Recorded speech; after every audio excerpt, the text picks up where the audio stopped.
Hello all. Accidental scars మన దగ్గరికి చాలా మంది యాక్సిడెంట్స్ అయిన తర్వాత స్కార్ తగ్గించుకోవడానికని వస్తూ ఉంటారు. కొంతమంది ఎర్లీగా యాక్సిడెంట్ అయిన ఇమ్మీడియట్ లెస్ దాన్ 6 వీక్స్‌లో వస్తారు. కొంతమంది లేట్‌గా కూడా వస్తారు. ఈ పిక్చర్‌లో కనిపిస్తున్న క్లయింట్ మన దగ్గరికి యాక్సిడెంట్ అయ్యాక 2-3 ఇయర్స్ తర్వాత రావడం జరిగింది. సో, తనకేంటి అంటే సూచర్స్ పడ్డాయి. అది హీల్ అయిన తర్వాత తను ఇక్కడికి రావడం జరిగింది.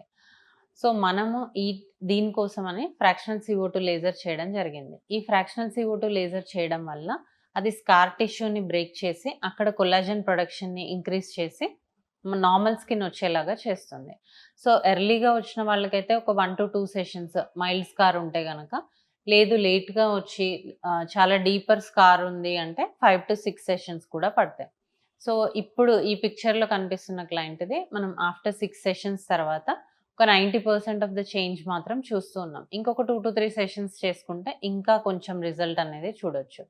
సో, యాక్సిడెంటల్ స్కార్స్ ఉన్నప్పుడు, ఏదైనా యాక్సిడెంట్ జరిగినప్పుడు ఇమ్మీడియేట్‌గా డాక్టర్‌ని కన్సల్ట్ చేస్తే చాలా బాగా ట్రీట్ చేయొచ్చు. లేట్ అవుతున్న కొద్దీ ఆ స్కార్ టిష్యూ అనేది వెరీ డీప్ అయిపోయి రిజల్ట్స్ అనేవి 100% మనం చూడలేకపోవచ్చు.